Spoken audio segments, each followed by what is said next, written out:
Sampai detik ini, tidak ada satu data pun yang mengatakan bahwa jamaah yang rutin mendatangi masjid tersebut terjangkit virus COVID-19. Jangan pernah menganggap pendapat kita adalah pendapat yang terbaik. Jangan mentang-mentang kita seorang pakar, jangan mentang-mentang kita seorang saintis yang seolah-olah tidak pernah salah.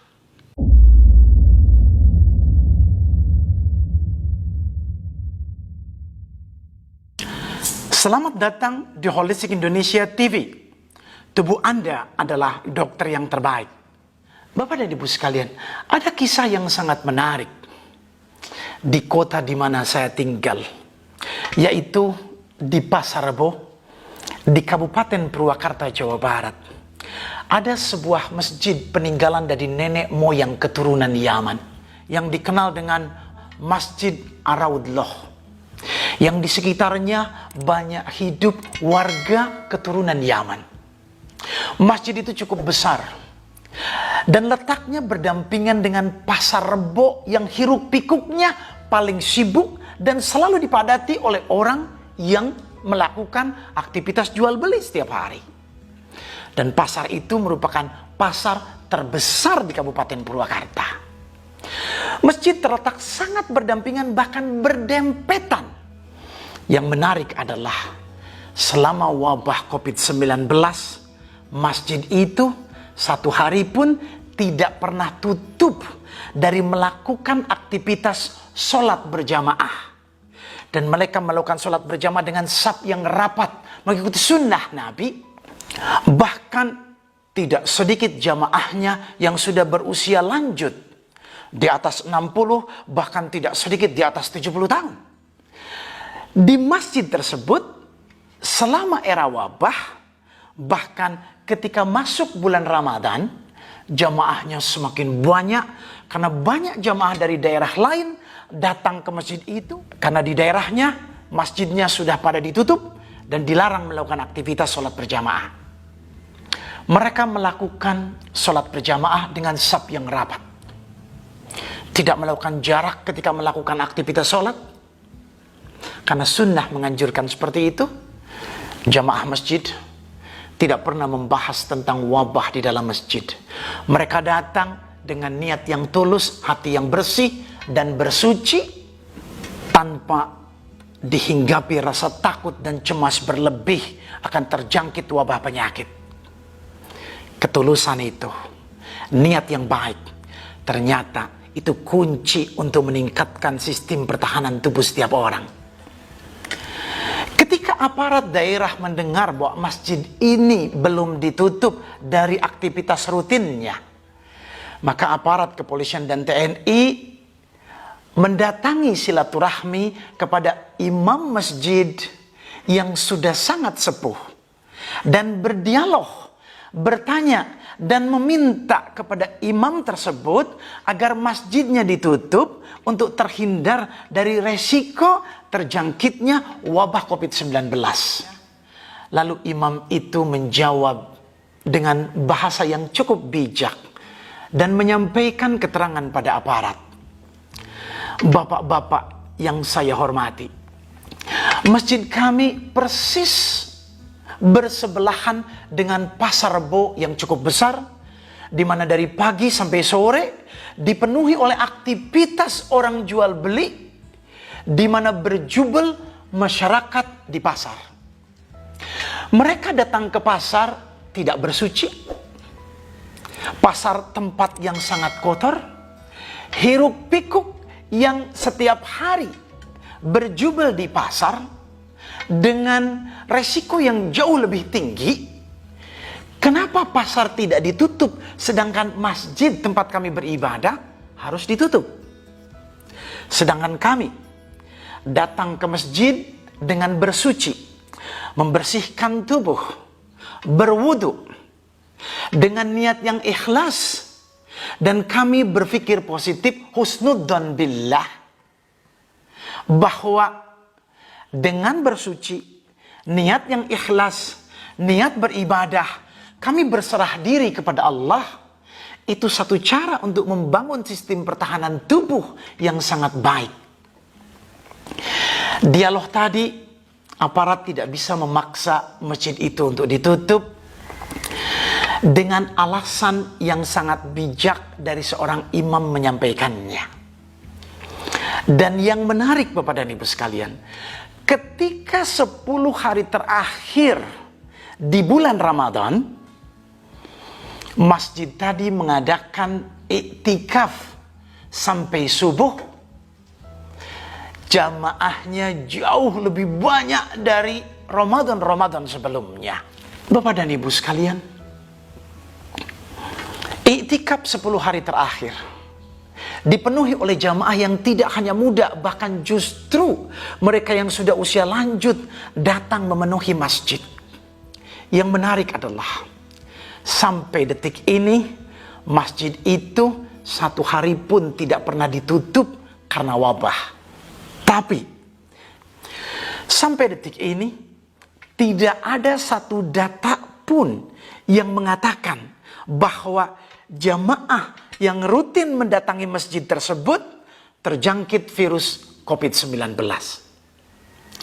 Kisah nyata yang kita bisa belajar banyak dari contoh masjid dan seorang imam yang cukup tua dengan bijak dan punya keyakinan yang begitu hebat bahwa selama dirinya berprasangka baik, selama dirinya punya niat yang positif, selama dirinya melakukan upaya pencegahan, maka tidak perlu takut berlebih dalam menghadapi sebuah wabah. Seperti yang dikisahkan dalam sebuah hadis sahih dari Abu Hurairah radhiyallahu anhu. Wa an Abi Hurairah radhiyallahu anhu anna Rasulullah sallallahu alaihi wasallam qala yaqulu Allah ta'ala ana inda dhanni 'abdi bi. Dari Abu Hurairah radhiyallahu anhu, beliau berkata, Nabi sallallahu alaihi wasallam bersabda, Allah Ta'ala berfirman, aku sesuai prasangkaan hambaku. Jika hambaku berprasangka baik, maka hasilnya akan baik. Wallahu a'lam. Ketika awal mula wabah COVID-19 datang, media massa, media televisi terus-menerus memberikan satu informasi yang masif yang membuat seluruh masyarakat di dunia cemas dan takut. Seolah-olah apabila kita terjangkit wabah pagi ini, malam akan mati atau besoknya akan mati. Kalau terjangkit malam, besoknya kita akan mati. Seolah-olah saking hebohnya media televisi yang menyiarkan informasi sedahsyat itu. Sampai akhirnya semua ulama sepakat seolah-olah mengilustrasikan wabah COVID-19 seperti wabah taun pada zaman sahabat. Kenyataannya pada hari ini banyak para ahli berpendapat berbeda. Dan saya meyakini sejak awal bahwa wabah virus COVID-19 tidak bisa disamakan dengan wabah taun di era sahabat. Baik kualitasnya maupun dampak ketika kita terjangkit. Dan sekarang semakin hari semakin terkuat. Para ahli banyak yang berpendapat bahwa virus COVID-19 tidak beda dengan virus influenza umumnya, cuma memiliki daya tular yang lebih cepat. Bahkan disadari atau tidak, semua virus influenza memiliki daya tular yang cukup cepat. Dan tidak heran ketika ada satu anggota keluarga yang terkena influenza, seisi keluarga beberapa hari kemudian akan terjangkit virus influenza yang sama. Intinya Bapak dan Ibu sekalian, jangan pernah menyalahkan virusnya. Karena kita tidak bisa mensterilkan dunia, dan kadang kita harus hidup dengan lingkungan yang tidak bisa murni bebas dari virus. Bapak dan Ibu sekalian, salah kalau kita harus takut terhadap virus, tapi ketika kita tidak mempersiapkan tubuh kita dari resiko terjangkitnya virus COVID-19. Untuk itu semua, upaya pencegahan pada new normal adalah persiapkan tubuh kita. Bukan kita harus menghindari dari terjangkitnya, tetapi ketika kita terjangkit, tubuh kita sudah dipersiapkan dengan sistem pertahanan tubuh yang hebat, di mana kalau terjangkit, virus hanya berkenalan dengan tubuh kita dan tidak merusak sistem pertahanan tubuh kita, apalagi membahayakan. Untuk itu, hilangkan rasa cemas berlebih, mari bangun sistem pertahanan tubuh kita. Yakinlah bahwa tubuh manusia diciptakan oleh Allah dengan sangat sempurna. Sebagaimana Allah berfirman dalam surat At-Tin ayat 4. Laqad khalaqnal insana fi ahsani taqwim. Sesungguhnya kami telah menciptakan manusia dengan sebaik-baiknya.